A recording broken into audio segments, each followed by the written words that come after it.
So we got majority of the stuff disconnected on the truck. Anything left is just motor mounts and bell housing bolts. The converter's all loose, all the coolant and obviously all the oil's out of it, but no fluids are in it, nothing's connected there.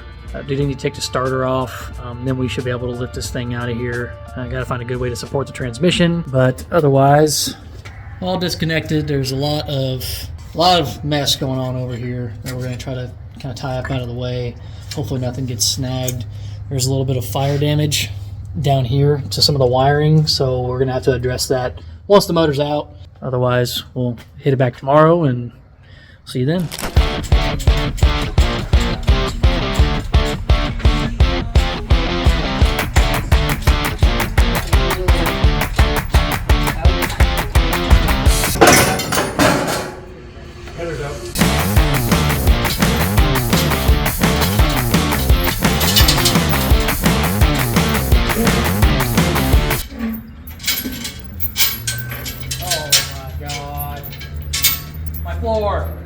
Alright, so we got the front cover off of the new motor. We spun it around a couple times to get it in time. Luckily, whenever you buy a BTR cam, they send you how to set it up in time, how to time this thing. So we've got it pretty well close with the factory paint marks. So as long as we line those back up right where it's at, we're gonna be back in time. So we're gonna get chains pulled off, compress the tensioner, put a little grenade pin in it.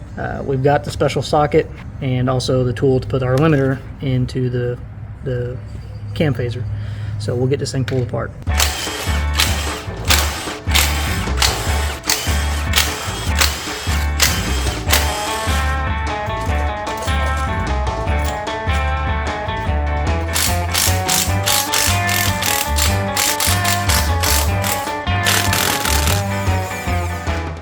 Whenever you go to, say, buy a new bolt or try to find this anywhere, it may be listed as a solenoid, because this is actually what actuates your VVT. This is the physical solenoid itself, not the electrical portion, but the physical portion. You have your electrical solenoid that pushes on this mechanical plunger that allows oil to flow through this bolt a certain amount, which would then allow your phaser to adjust cam timing accordingly. So it may be listed as a solenoid, yeah. Cam phaser solenoid rather than a cam bolt. You notice this isn't like a LS or an LT that has a physical pin in the camshaft. It's actually got a slot, and then your phaser has a pin of sorts that locates it. So it's kind of backwards from traditional types. Real lightly. Put your gun back on. You don't need a ½ inch, but all your lifters are up. Then weights. This retainer plate is also pretty interesting in the matter that it kind of slips in between the cam itself. The cam has a groove, and this sits in that groove. It's got some little oiling tampers there.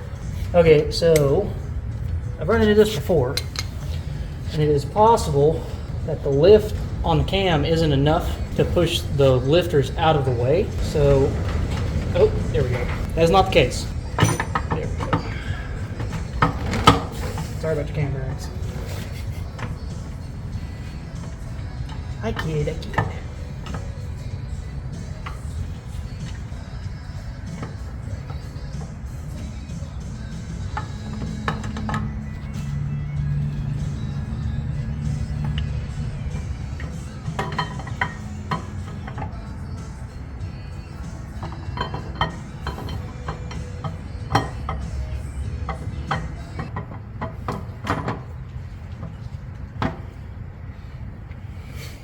Oh my God, it's I have a cam to Godzilla. There you go. Okay. Don't roll it off into the rocks.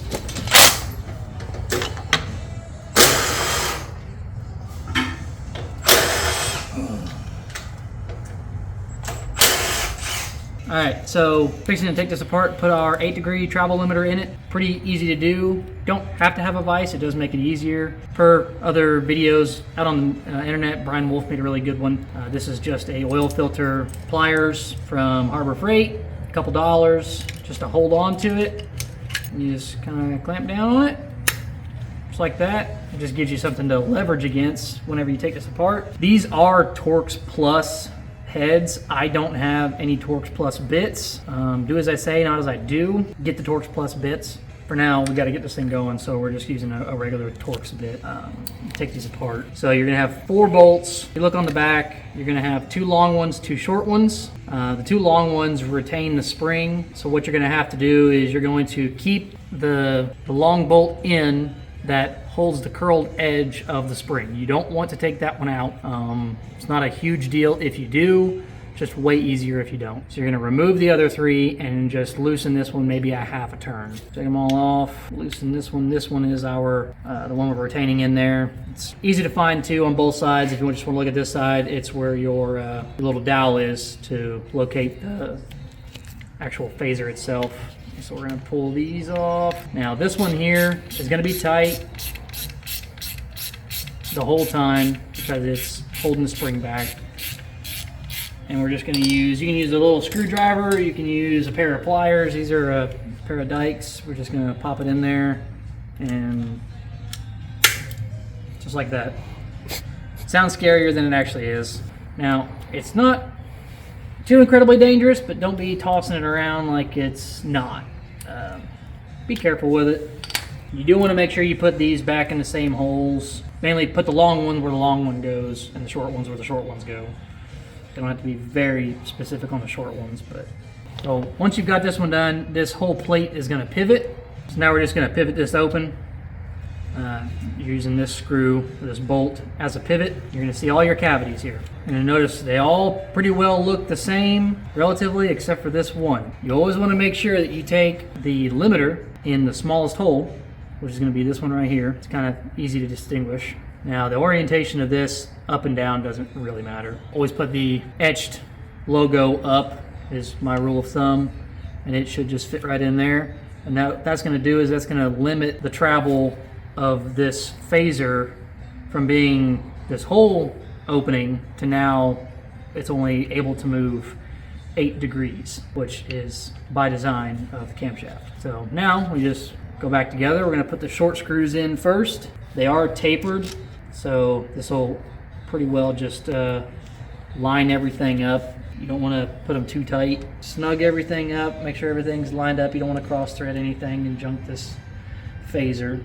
Now we did relieve some spring pressure, so what we're going to have to do is on this bottom side here, I'm going to zoom in on that. You can see where the hole is. We need to take this spring and pull it out and put the little nipple of this bolt in place of that. So it's kind of tricky to do. I just got a pocket screwdriver, pop that in there. Kind of hard to get a video of that, eh? Ah! So you can kind of see, we push that spring back and put that up in there and then release it. You can kind of try to, if you want to, pull the spring pressure off of it as you thread it in a couple threads to make sure that it doesn't cross thread in there. And once I started a couple threads, we'll take our, not a regular Torx, an actual Torx Plus bit on.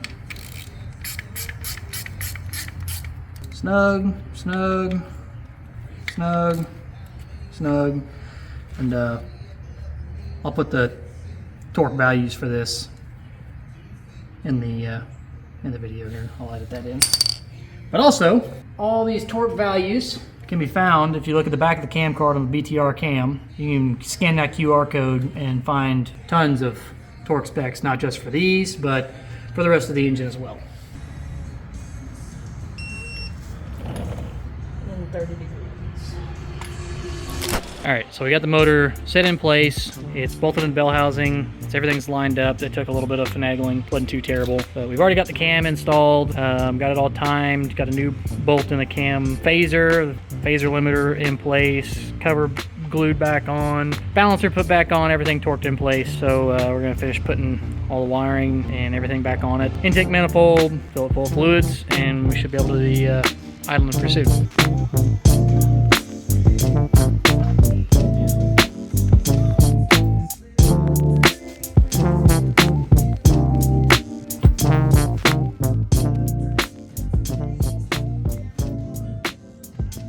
the radiator in, condenser in. Intake's gonna have to come back off. We have a fuel line to replace back here. Alternators are on. Most of the accessory drive, we gotta pick up some belts in the morning. All the wiring harnesses ran where it's supposed to go. Everything's connected. Just gonna work on getting the core support put back together. Everything tightened up. Wiring harnesses back where they go. Batteries reconnected. We gotta get a few pieces of hose for some vacuum line. This truck had the Whipple on it before, so it had some specific vacuum lines for routing around the Whipple itself, so we're gonna have to change some of those to make them work. In the short term, gonna have to remake a crossover line, lost hours, but other than that, a few little projects and we're done.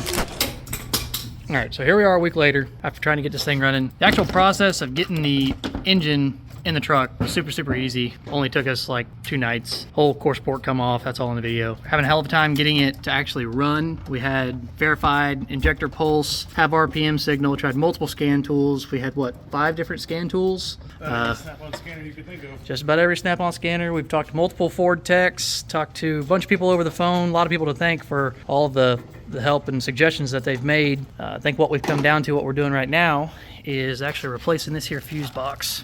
So this truck sat for about 9 months. Is that right, Pat? And you can see, disregard all the tools, but as it sat, it rained and snowed and all the water collected in a cowl here. And it came down and you can even see, a water trail coming down through here in this little hole off this edge, and it drips right onto this box. And what we found after some expert diagnosis from a mobile Ford tech that actually came out to the shop to look at this after we've busted our heads trying to figure out what was going on with it, why it was only getting injector pulse and not coil. Intermittent coil would hit every once in a while. We found some corrosion in the fuse box. He said it's a really common problem on not only this specific truck, but a lot of different Ford models. We also found that this OBD2 gateway module was damaged bad. It wasn't communicating. So we got a new one of those. Pat's currently working on getting the old fuse box out. We just went to Bowling Green to pick this up. Luckily it came with all the fuses that we need. We're gonna hit some terminal cleaner on the connectors itself, put this thing in, and hopefully that fixes our problem. This is the old gateway module. We already got it replaced. We got to reprogram it. So hopefully in the next hour or so we'll have this thing fired up.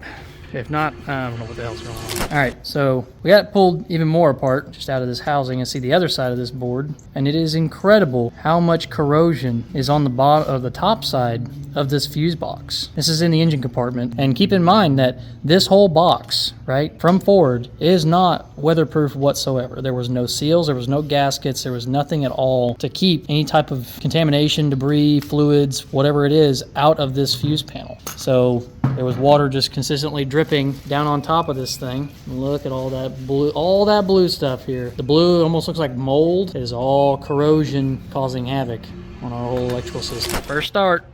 Well, kind of. Go ahead.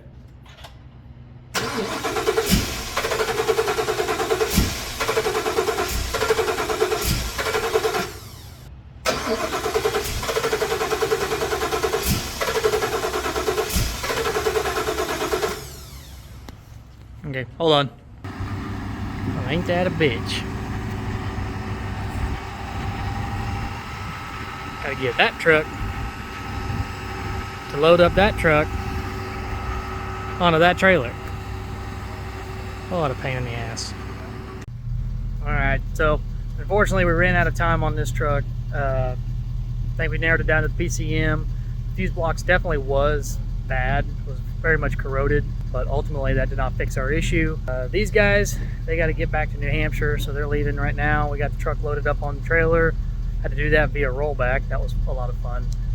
We'll keep you guys updated once we do get it running, get a new PCM in it, or fix whatever's wrong with it, but we just ultimately ran out of time, couldn't get it running this past week, so